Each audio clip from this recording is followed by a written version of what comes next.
Welcome to another edition of Over It with Michael English. On today's show, we have award-winning filmmaker, screenwriter, and photographer Marcelo Mayen.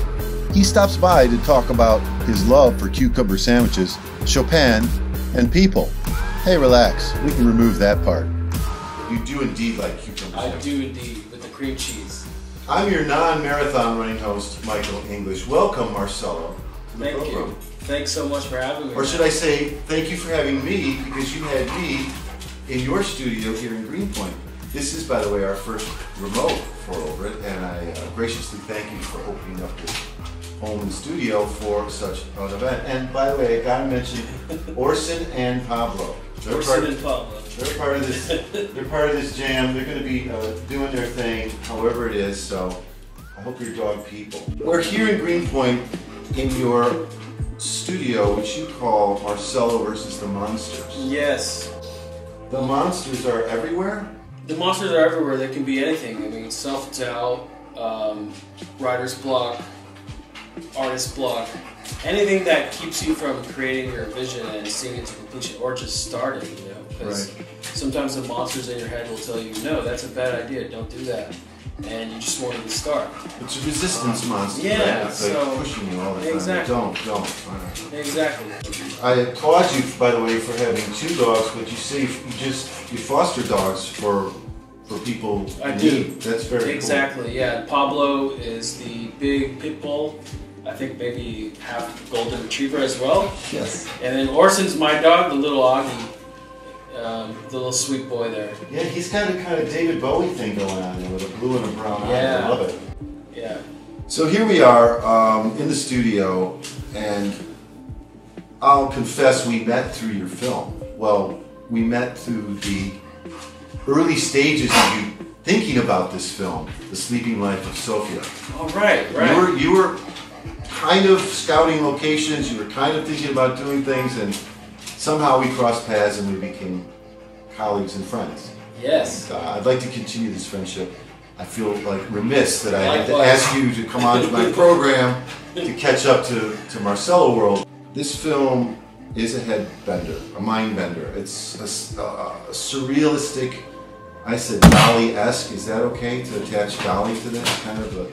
I think if you feel like it reminds me of that, I think that's fine. Mm-hmm. Definitely, I did want it to have some surrealistic and abstract sensibilities, so it makes sense. Is it something inside of you that became the script? I mean, do you have these kinds of feelings sometimes with your art? Yes, actually, I mean, I began this script in 2016, and it all just kind of... I woke up one morning out of a dream, and I remember I realized that I wanted to keep dreaming. Whatever the dream was, I don't remember what it was, and I just remember thinking, oh man, this sucks. And then I thought that was funny, oh, it'd be kind of funny if we followed a character who sleeps just to escape reality. I'm gonna go take a nap because life sucks, or whatever. So at 3 a.m. I wrote my first beat sheet, my first complete beat sheet of the whole script on my iPhone from 3 a.m. to 6 a.m. And 3 years later, I you hear these stories. People get up in the middle of the night, they have an idea, and they write it down. I applaud that. And did that beat sheet stay kind of true to the original? Not at all. It all started with a comedian who's trying to do comedy in New York, and it was a male lead, so it's evolved a lot. But it was a spark. It was the spark. But the whole idea of sleeping to escape depression, or just sleeping to escape life, has always been the foundation of the film. So it's funny. I just thought of something here, and it's a sidecar thing, but I was asked once as a young child, why are you in such a hurry to get home? Why are you, we just had dinner out or something, maybe went to a movie. Why do you want to get home? I thought, I want to get home and go to sleep. Because maybe that's what we're saying here, that sleep was a better place. Yeah. Or you wanted to find out what was happening in those dreams. The dreams are so vivid and real. Do you think the dreams are a defense mechanism against her depression, or is she... What is she... She's very depressed. She's drinking a lot. Yeah. She doesn't want to leave the house, agoraphobic almost. Yeah. I mean, that's what the movie is about. It's about a artist who sleeps to escape depression. And when we meet her, up until this point, she has only used the lucid dreams as creative inspiration.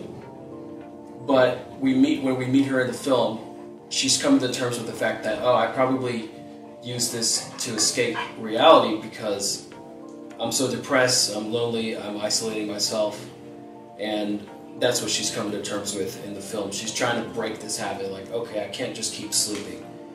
You know, I have to wake up and face reality. I'd like to share some clips with the audience, if you don't mind, to tantalize them, if you will. The first clip, I'm going to let you set up, but it's right at the get-go. Talk about that setup. Yeah, so this is the opening shot of the film, and we're putting the audience right into the mind of Sofia as she's dreaming, and all these ideas are coming to her. That's what this opening shot symbolizes. And then it's accompanied by like an awesome score and song by Lau Noah, who wrote an original song for this opening shot, and then another song later. And also, I just have to say, we had such a great art director, or production designer, Sarah Kay, who really made this all happen with no CGI, all practical effects. And I love this opening shot because it just puts you right into the mind of Sofia. It's amazing. Let's take a look at the shot and then comment afterwards.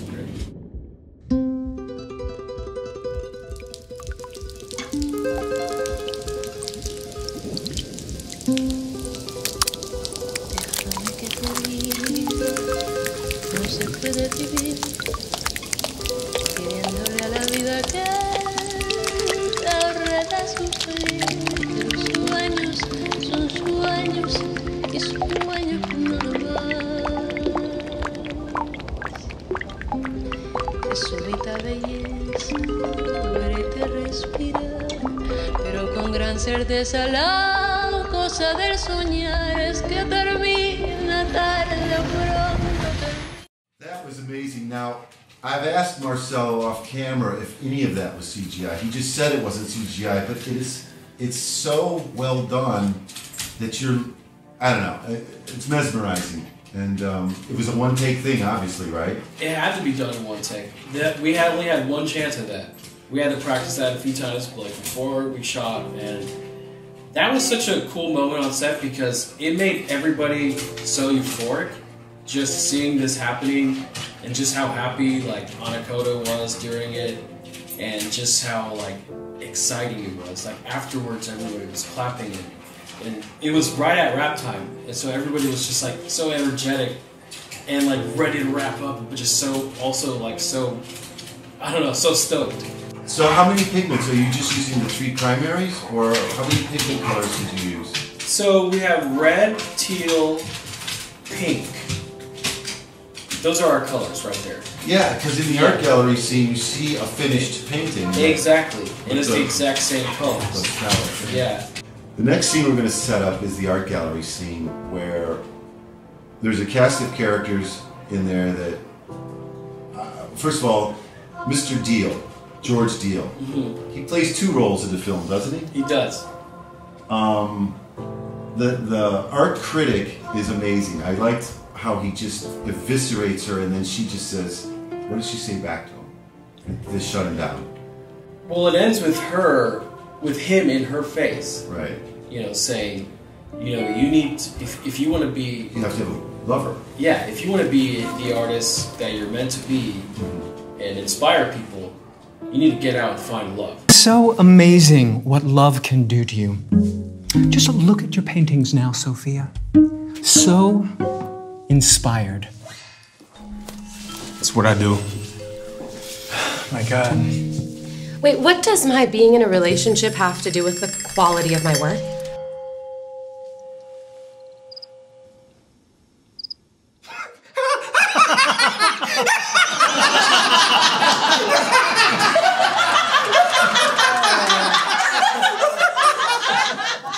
Face it, Sofia, you're 40.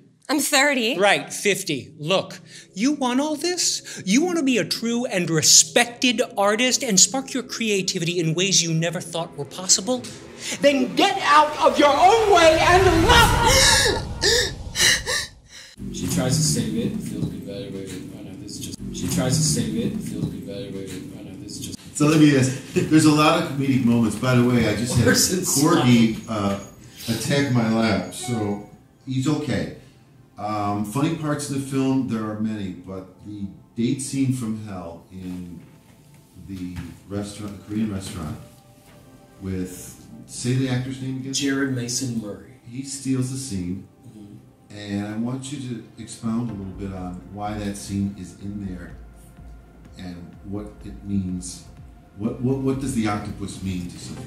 The octopus is metaphorical in a lot of ways. When the thing, why I think this scene is important is that Sofia feels a connection with something that Ryan orders at the restaurant, a live octopus to eat. When she looks at this octopus, she's thinking, now she doesn't say these things because the dialogue isn't, it's too on the nose or whatever, but she's looking at this octopus and she feels connected to it because this octopus isn't living the life it's meant to live. It's not supposed to be in this restaurant, in this bowl. It should be in the ocean doing octopusy things. That explains that. So it's metaphorical for how Sofia feels in her life. She feels trapped. She feels like she's not living the life that she's meant to live as an artist who is successful and in galleries, has a following. So that leads to the next scene where she frees the octopus into the ocean. I had to call this place 14 hours in advance to make sure they definitely have our special dish tonight. Apparently this is the only place in the city that serves it. Anyway, I thought it'd be fun for us to really soak in the culture. Yeah, I totally agree. Oh, what is it exactly? It's something I eat in Korea all the time. It's a surprise. So I hear you're a painter. Yeah, I dabble. Well, this is really good wine. I'm sure I've seen your work before. Do you have anything at the Interstate Projects in Bushwick? No, I don't think I'm in that one. What about the Agora Gallery in Chelsea? It's one of my personal faves. You know, I'm sort of in between galleries right now. What sort of stuff do you paint? Surrealism. I paint my dreams, mostly. It's basically just lots of pictures of dicks. So do you travel a lot? Well, I love surrealism, and I really admire the role women played in the surrealist movement. Oh. Yeah. It's actually a dream of mine to follow in their footsteps. I think it's really interesting. You know, it really is very interesting. A group of incredibly talented female surrealists, they sort of came together and strived to change the role of the symbolic woman. They were like, hey, we're more than somebody's muse. We're more than objects of masculine desire, you know? I don't know the whole story, but a lot of great art came out of it. Here we go. Oh, thank God. Testicles! I think you meant tentacles. 감사합니다. Is it alive? Yeah, you gotta be careful. They're masters of escape. One wrong move, and it'll choke you to death. I recommend you watch me first. Here, pay attention to my form.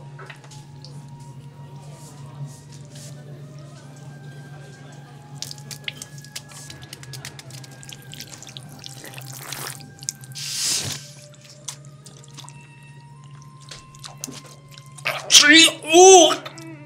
Oh, they're little fighters. Oh! They just keep fighting for their lives. Oh! Wow. Response? Thank you. Reaction? Yeah, this scene is huge for Sofia too. You know, this is not someone who goes on dates. This is someone who has been isolating herself in the name of her art. And she's coming to terms with the fact that maybe I set myself up for loneliness because I've been isolating myself to be this great painter, to put away this romanticism. And then she goes out and this date, and she realizes the reality, the harsh reality of this date and how people can be. I think one of my biggest pet peeves are condescending people, and people who explain things to you that you already know and things like that. And I've run to a lot of those kind of things, and so I think it would be, and I think as an artist you run into a lot of that stuff. Like everybody's an expert all the time, Right. and so Sofia. So I tried to make that funny, you know, like how can this be funny and kind of relatable and cringe?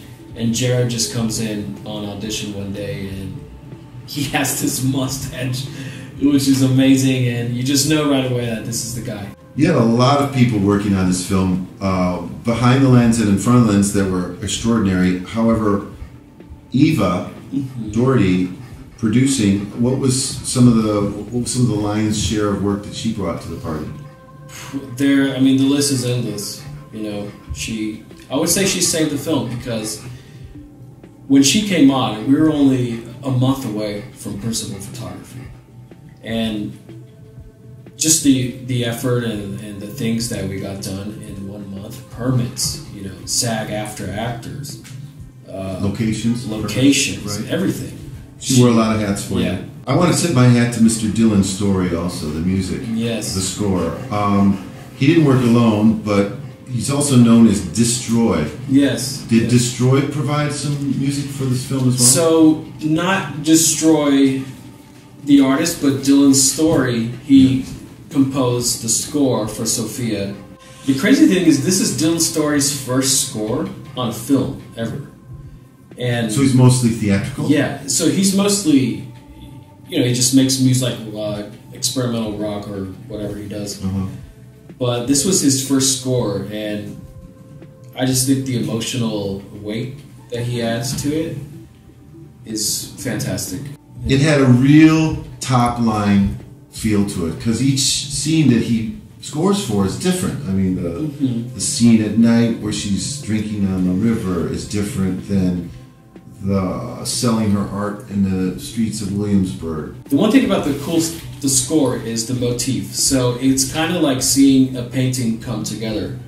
The final song, you hear this motif that you've been hearing along this whole film come together with drums and vocals and just all these layers of guitars and all that stuff.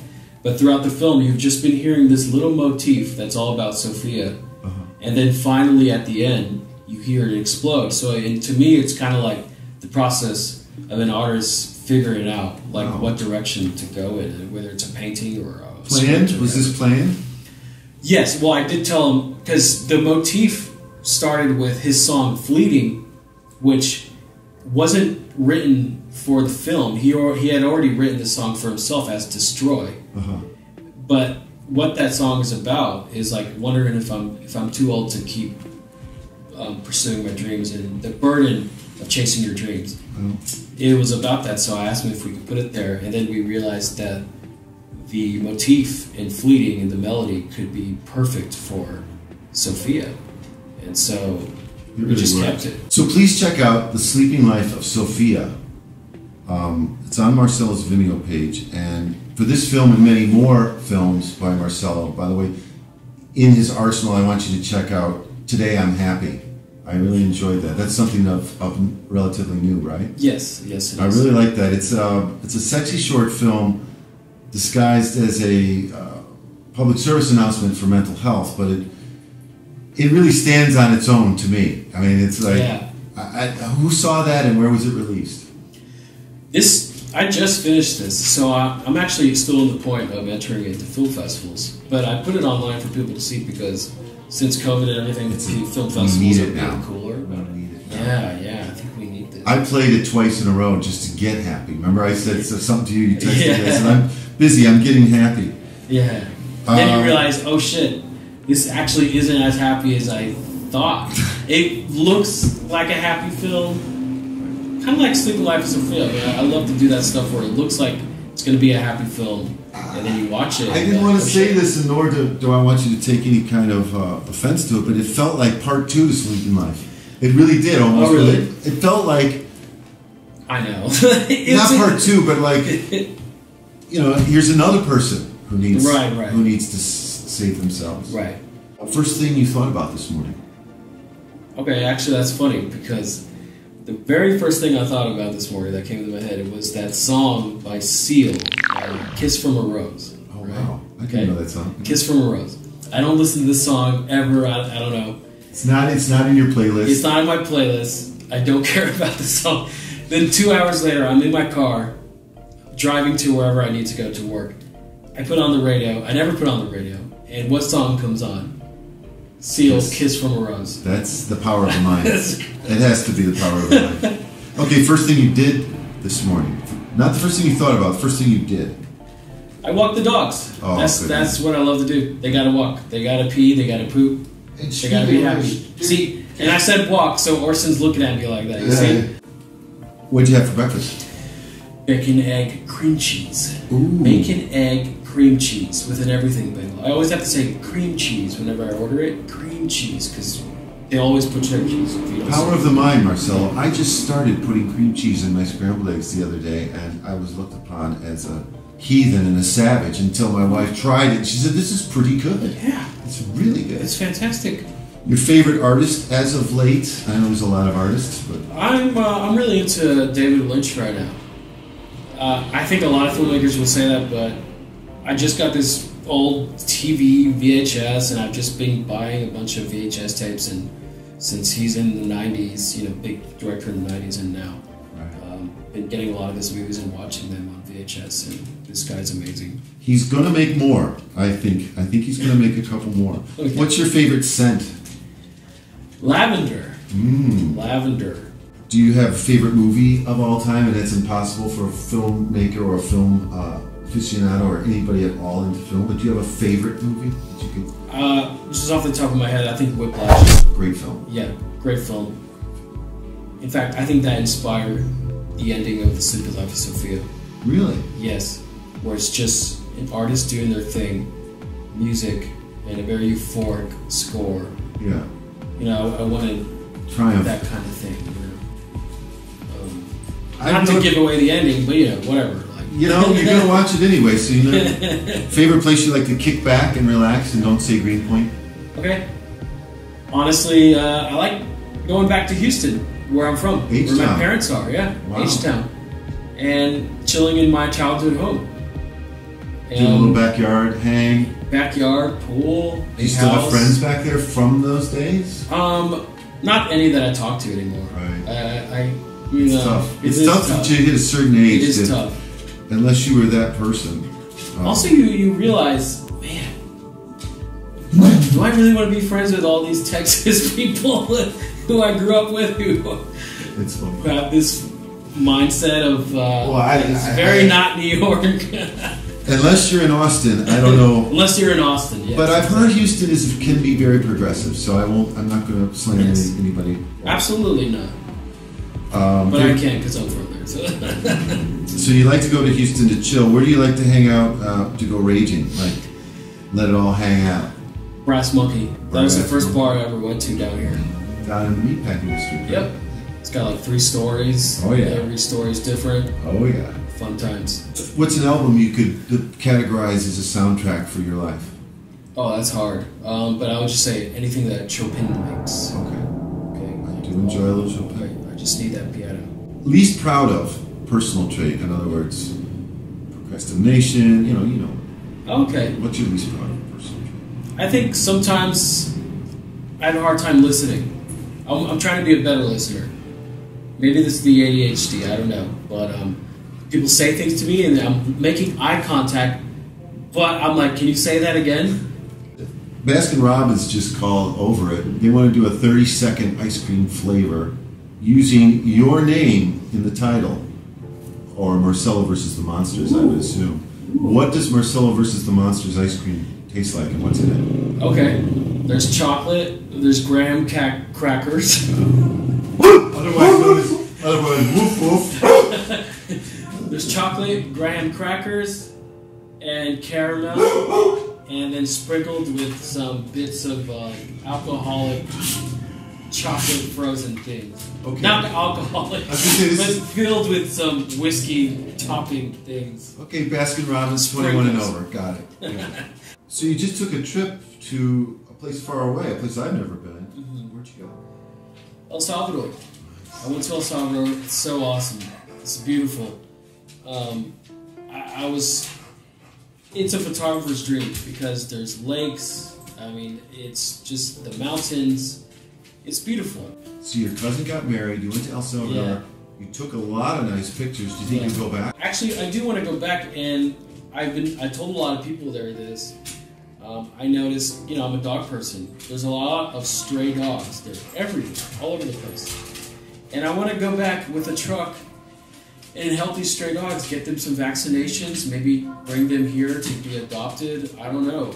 You could drive to El Salvador, couldn't you? Yeah, you could drive there. Yeah, it's a big thing, and the country there are so many things going on in the country that the last thing they're thinking about probably is helping a dog, because they gotta help themselves. But as a dog person, I would really love to go out there and help the dogs, man. I applaud that. There's several countries that you would think have their shit together. France, Greece, Germany. These places have great human care, but their animals sometimes they just roam the streets. I'm like, what is going on? Maybe that's just the thing over there. But I have some photos of the strays too, and they were so sweet. They're so skittish at first, but then once they see, the dogs, they can smell your intentions. Mm-hmm. Only in New York. Now we're gonna leave El Salvador for a minute and come to Brooklyn. And these questions I'm gonna ask you, these next 5 or 6 questions, are really only for New Yorkers.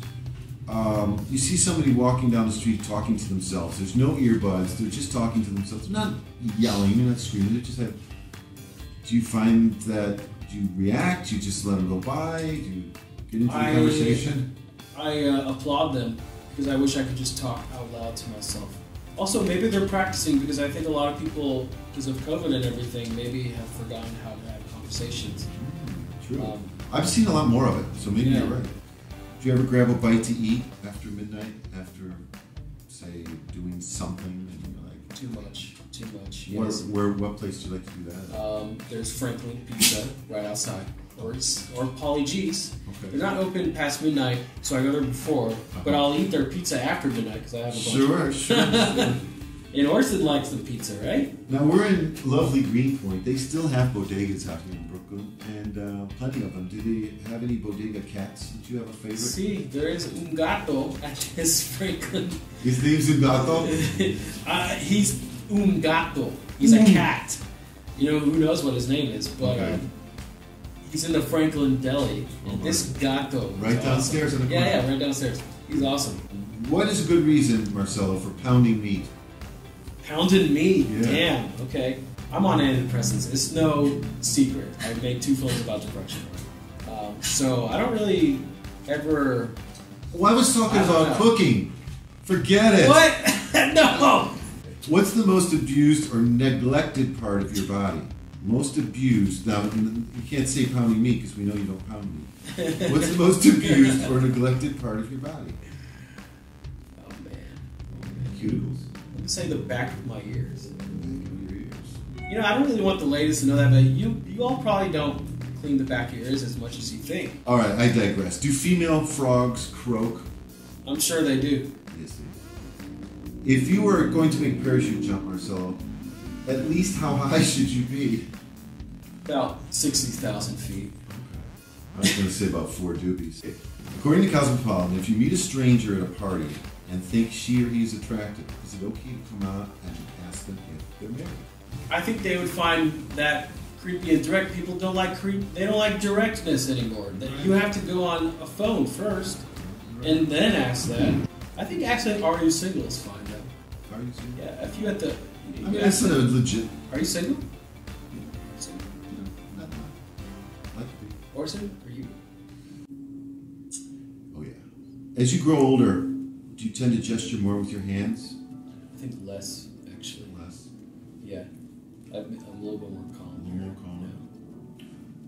Listen, we are in your studio, Marcelo versus the Monsters. I want each and every one of you who are watching this interview to at least give the website a look-see. Mm-hmm. It's most intriguing.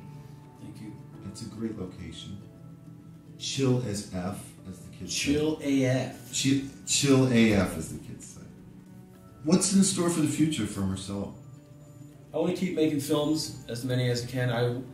my goal was, after the Sleeping Life of Sofia, was to make one short film a year that is at least on the same level, on the same level as the Sleeping Life of Sophia. Quality-wise, content-wise. Exactly.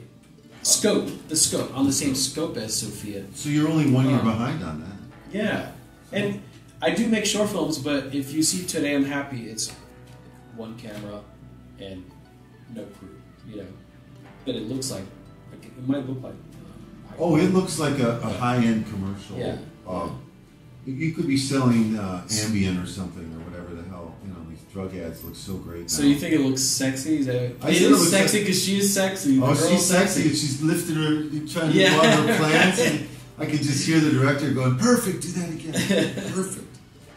So, was that a run and gun, just you, or did you have a little help? I had a little bit of help from my good friend Ryan, but I was shooting it and I was directing it, and my friend Ryan lit it. And what about colorist? I had a good friend from LA named Nate Seymour who colored Today I'm Happy. He also colored The Sleeping Life of Sophia. He colors everything. Everything that you see on my video, he probably colored it. What I find amazing today is that electronically in these little boxes here and on our little laptops, we can make film look better than it ever did when Kodak was around. Kodak tried. They supplied as many stocks as they could to the very end, but you still can't manipulate as well as you can electronically, and I find that skill invaluable when it comes to movie making. Yeah, I've only recently switched to digital stills because I was only taking 35mm photos for so long. Like other stuff, like this photo here is 35mm, but I recently got my first digital camera, and just the flexibility with digital and what you can do with it is insane. So this conversation really has ripped by fast, but I want to ask you about the future and give you a chance to tell us about what you might have cooking up down the way. Yeah, there's three things that I want to do in the future. One is make a lot of films. Make at least one big short film a year. The next one I'm writing is about a corgi who gets lost, and the other runs around Brooklyn trying to find his corgi. Next, I want to get the studio going. You know, like just really provide a great space for artists to create. And last, I want to get a doggy daycare because I'm always taking care of dogs. I have several dogs here per week, and I think having a doggy daycare would just like lift the spirits and make me happy. It just be a good time. You know? It does. So, when I wake up in the morning and see my dog smiling and looking for, it's the best. It's the best. It's the best. I'd be remiss if I don't mention your photography and your portraiture work. It's quite amazing, and if you again have a chance to go on your website and your Vimeo page, you'll see evidence of that. There's one character, however, that stands out to me, and I don't know if it's the 1980s residence thing in me, or if it's the surrealist Dada movement that I often like, taking things and juxtaposing them together. But the TV head girl is quite interesting. We're going to do a close-up of what I heard is a very elaborate tattoo on your arm. Oh yeah. Nice. Yeah. And believe it or not, I did see the little glimpse, the little Hitchcockian appearance of the TV girl. I'm so glad you brought that up because I feel like you're the first person who's mentioned that. Really? Oh, I saw them. Oh no, I saw them because they're just in the background. You might not see them. Yeah, but like there's so much going on. Yeah. And cool. You know what? I'm gonna try to put them in every movie I make, like somehow. I think it'd be funny. Like just like to see the TV lady. Like what? I think that's cool. Yeah. It's like a MacGuffin. Yeah. Only in reverse. The MacGuffin made you think something was going to happen because of that. Right? And this has been a very intriguing conversation with Marcelo versus the Monsters. Thank you. Thank you so much. Thanks so much for having me, man. Marcelo Mayen, you're a gentleman, you're a dog lover, and if there was anything else I can do for you later, yeah, absolutely. let me know, because this has been a real treat Oh, it's been fun. Actually, man, I wanted to give you a gift. I got you a gift. Oh, you're too kind. What? I got you a... What? This is a framed shot Oh my, speak of of the TV lady. Speak of the devil girl. And oh, tight. It's painted, hand painted. And it's one of the first photos I took with the TV lady. She tries to save it. So apparently Orson the Corgi only does this to Marcelo's friends and not Marcelo, but Pablo is waiting in the wings. So I think I speak for Pablo, Orson the Corgi, Marcelo Mayen himself, and Brooklyn Greenpoint. Thank you. I'm your non-somnambulant host, Michael English, and remember, stay positive, test negative. Όλα ακούγονται μαύρα και άραχνα.